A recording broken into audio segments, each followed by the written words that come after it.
mempresentasikan materi kami, yaitu yang berjudulkan dengan tingkat paralelisme instruksi dan prosesor superskala. Sebelumnya, perkenalkan, nama saya Nurul Wahdaniati. Saya Syarifah Fitri. Saya Raini. Saya Nurul Zaima. Saya Yulita. Yang pertama materi kami yaitu tentang superskala. Yang mana superskala ini diciptakan pertama kali pada tahun 1987. Yaitu tujuan diciptakannya superskala ini yaitu untuk meningkatkan kinerja pelaksanaan instruksi skala. Kemudian ada juga dia super pipeline. Yang mana super pipeline ini merupakan pendekatan alternatif untuk memperoleh kinerja yang lebih baik.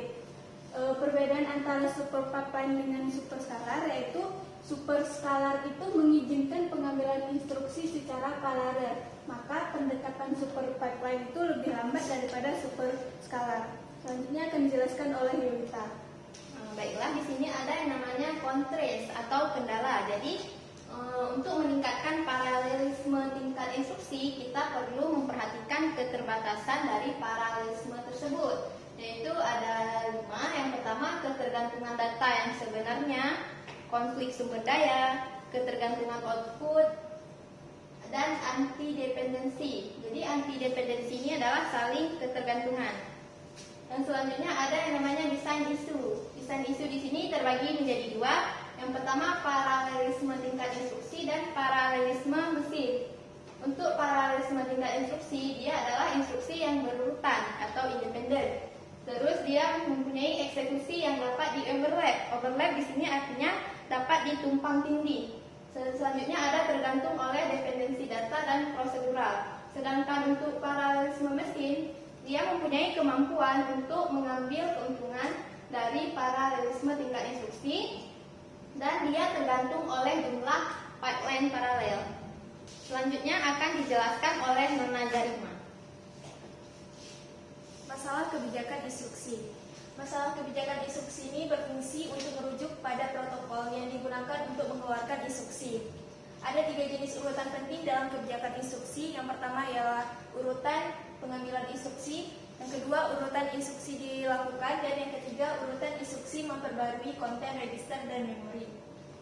Secara umum, kita dapat mengelompokkan kebijakan masalah instruksi superskala ke dalam kategori berikut. Yang pertama ialah in order issue with in order completion, di mana merupakan isu instruksi yang mengeluarkan instruksi dalam urutan yang pasti, yang akan didapatkan dengan eksekusi sekuensial dan menulis hasilnya dalam urutan yang sama. Kelebihan dalam instruksi ini ialah mampu mengambil lebih dari satu instruksi pada satu waktu. Instruksi yang kedua ialah in order issue out of order completion, di mana prosesor akan mendekode instruksi hingga dijumpai ketergantungan atau masalah. Pada instruksi ini tidak akan ada instruksi lainnya yang akan didekode sampai masalah tersebut teratasi. Instruksi yang ketiga ialah out of order issue out of order completion. Tahapan-tahapan decode dan eksekusi pipeline setelah selesai pengkodean instruksi disimpan di jendela instruksi sampai buffer belum penuh. Prosesor dapat terus mengambil dan mendekode instruksi hingga buffer penuh. Kemudian ketika unit fungsional tersedia, maka instruksi dari jendela instruksi akan dikeluarkan untuk dieksekusi. Selanjutnya akan dijelaskan oleh Rahmi. Selanjutnya yaitu Pentium 4, di mana Pentium 4 ini memiliki 4 komponen. Di mana komponen superskala ini sangat sederhana, yang terdiri yaitu penggunaan 2 unit eksekusi integer yang terpisah. Di mana pengoperasian Pentium 4 ini tentu saja terdiri dari 4, yaitu prosesor mengambil instruksi dari memori dalam urutan statis program. Yang kedua yaitu setiap instruksi diterjemahkan ke dalam satu atau lebih dari instruksi list dengan panjang tetap atau yang dikenal dengan operasi mikro. Yang ketiga, prosesor mengeksekusi operasi mikro pada organisasi tipe superskalar sehingga mikrooperasi sederhana tadi dapat dieksekusi menjadi rusak. Prosesor melakukan hasil dari setiap eksekusi mikrooperasi sehingga operasi register diatur ke dalam urutan alur program asli. Selanjutnya akan dijelaskan oleh Syarifah. Jadi selanjutnya adalah pipeline operation front end Pentium 4. Yang pertama, tahapan generation of micro operation. Jadi micro operation adalah suatu operasi mikro di mana suatu komputer menjalankan suatu program dan melakukan siklus proses, memasukkan dan mengambil data atau melakukan eksekusi, atau disebut sebagai fetch atau execute cycle. Yang kedua adalah trace cache next instruction. Jadi pada tahap ini, trace cache-nya Pentium 4 mengambil logika untuk mendapatkan pointer ke instruksi selanjutnya. Yang ketiga adalah trace cache fetch. Jadi pada tahap ini mengambil instruksi dari trace cache yang akan dikirim ke mesin eksekusi. Dan selanjutnya adalah drive merupakan tahap pertama dari dua tahap drive pada pipeline-nya Pentium 4. Masing-masing ditujukan untuk menjalankan sinyal dari satu bagian prosesor ke bagian selanjutnya. Karena Pentium 4 jalannya sangat cepat, maka digunakan tahap pipeline agar sinyal-sinyal tersebut menyebar di seluruh chip. Yang terakhir adalah mikro operasi 2 antrian.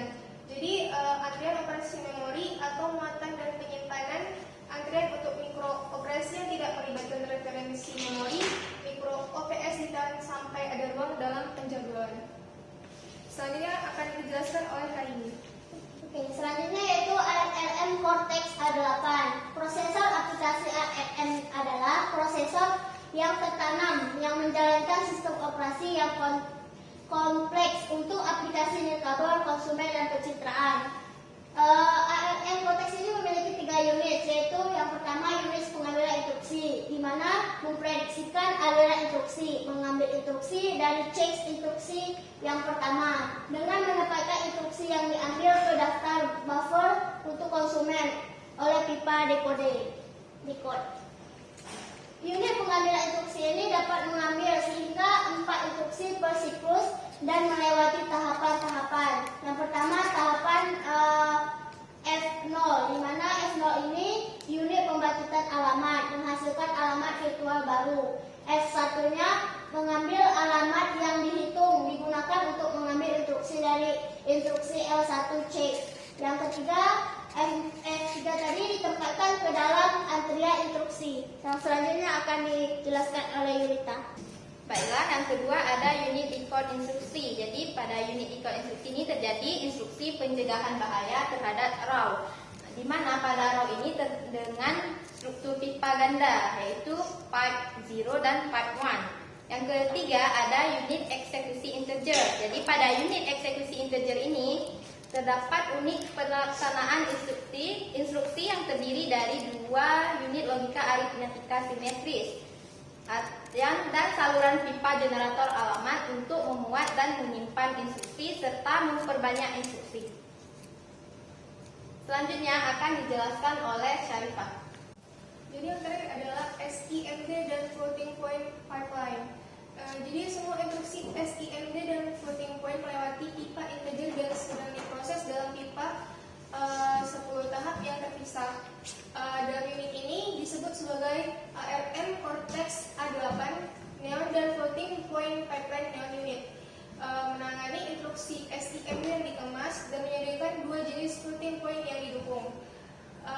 Jika diterapkan, koprosesor vektor floating point atau VFP melakukan operasi floating point sesuai dengan IEEE 754. Jika koprosesor tidak hadir, kemudian dipisahkan multiply dan ditambahkan pipeline dan mengimplementasikan floating point operasi.